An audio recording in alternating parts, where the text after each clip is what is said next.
سلامونه او احترامات می قبول کړئ دوستانو. ټول اوریدونکو او لیدونکو ته په خان کلیک چینل کې هرکلی وایم.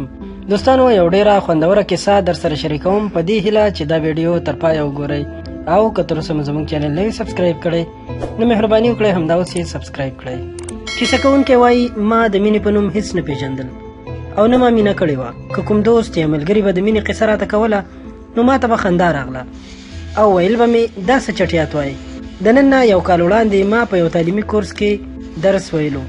زموږ په ټولګي کې زیات هلکان او نجونې وې. زموږ د ټولګي ماحول د ورونو او خویندو په شانو. زموږ ټولګی ډېر ښه مخ په وړاندې تلو. یوه ورځ زموږ ټولګي ته یو حجاب کړې جینۍ راغله چې ټول ځان یې په حجاب پټ، لاسونو ته دستکشې، یوازې دوه سترګې معلومېدې. نو زما د جینۍ په حجاب کې ډېره زیاته خوښه شوه. ما ځان سره فکر وکړ چې څومره پاکلمنه او مسلمانه جینۍ ده، مینه مې ورسره پیدا شوه. نو کله چې ځان ټولګیوالو ته معرفي کوو نو ویل یې نوم مې فلانکی ده او داسې د خپل ځان په باره کې نورې خبرې وکړې. په اخر کې وویل چې زه یوه کوژدن شوې جینۍ یم. په دې خبره زما ورسره نوره هم مینه پیدا شوه، ځکه د دې خبرې معنی دا وه چې کوم هلک زما شا ونه نیسي. ورځ په ورځ زما مینه ورسره زیاتېدله. لنډه دا چې 3 میاشتې بعد راباندې دا جینۍ پوه شوه چې مینه ورسره لرم. له هغې نه وروسته موږ یو بل سره مینه درلوده.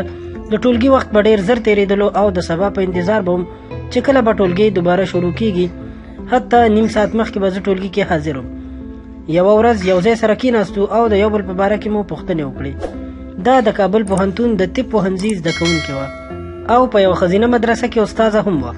یوه ورځ دا جینۍ ټولګي ته رانغله. زه ډېر زیات خفه شوم. له هغې ورځې تر 1 میاشتې پورې دا جینۍ رانغله. یوه ورځ ټولګي ته ننوتلم چې ګورم دا جینۍ په ټولګي کې ناسته وه. ډېر زیات خوشحاله شوم. چې کله ټولګی رخصت شو ما په پټه د جینۍ وڅارله. اخر چې کور مې ورته پیدا کړ. د 6 میاشتو نه بعد دا خبره ما په خپل کور کې وکړه او کور کې مې وویل زه د دې جینۍ سره ډېره مینه لرم او ما ته دا جینۍ وغواړئ.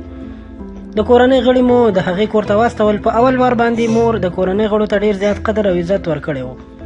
چې کله کور ته راغلم ما د خپل کورنۍ غړو نه د هغوی د کور پوښتنه وکړه. نو راته یې وویل کورنۍ ښه وه، جینۍ هم ښه وه، هوښیاره او قدرناکه جینۍ وه، مګر په ښایست دومره ښایسته نه وه. ما په جواب کې ورته وویل چې ما ته ښایست مهم نه دی. حیا، حجاب، عقل، تعلیم دا یې ما ته هر څه دي. له دې نه مخکې دا خبره ما دې جینۍ ته کړې وه چې زه د خپلې کورنۍ غړي ستاسو کور ته د ستا لیدو لپاره درلیږم. دې په جواب کې راته وویل زما کوم اعتراض نشته. او کله مې چې د موبایل شمېره ترې وپوښتله راته یې وویل چې زه موبایل نه لرم. بل وار مې بیا خپله کورنۍ د هغوی کور ته دې لپاره واستوله چې ما ته د جینۍ وغواړي. زموږ کورنۍ چې ورته هلته خبره یاده کړه، د جینۍ کورنۍ زموږ کورنۍ ته 1 هفته وخت ورکړی و چې 1 هفته بعد تاسو راشئ. 4 ورځې تېرې شوې وې. 3 ورځې پاتې وې چې زموږ کورنۍ بیا ورتلله. چې زه نیم ساعت وړاندې د کورس خواته لاړم چې ټولګي ته ننوتم، ښوونکی په ټولګي کې په موبایل مصروف و. د ښوونکي راز ما سره شریک و. ښوونکي ته ورنږدې شوم چې ګورم په مسنجر باندې مصروف و.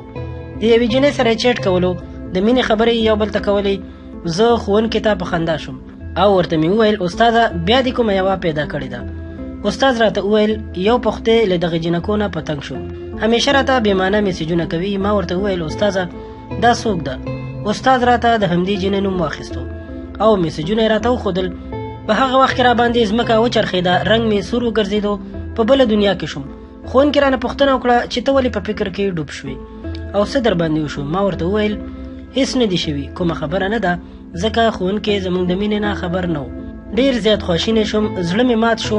ټوله ورځ راباندې لکه د قیامت تېره شوه. کور ته چې لاړم کور کې مې دا قصه وکړه او ومې ویل بس د جینۍ په باره کې نورې خبرې ونه کړئ او کور ته ور نه شئ. په سبا باندې د مدرسې مخې ته ورته ودرېدلم. چې کله د مدرسې نه راووتله تر شا یې زه هم ور روان شوم. په یوه کوڅه کې مې ودروله او ورته مې وویل چې نور ما له یاده وباسه او زه تا له یاده باسم. راته یې حیران وکتل او ویې ویل ولې څه شوي؟ ما ورته وویل تا خو موبایل هم نه درلودو؟ ویل یې هو موبایل نه لرم. ما بیرته ورته وویل که اوس تا نمبر ته زنګ ووهم او موبایل دې له بیک نه راوباسم بیا به څه وي؟ راته یې وویل ما په حقیقت کې کورنۍ اجازه نه درلوده چې شمېره مې درکړې وه.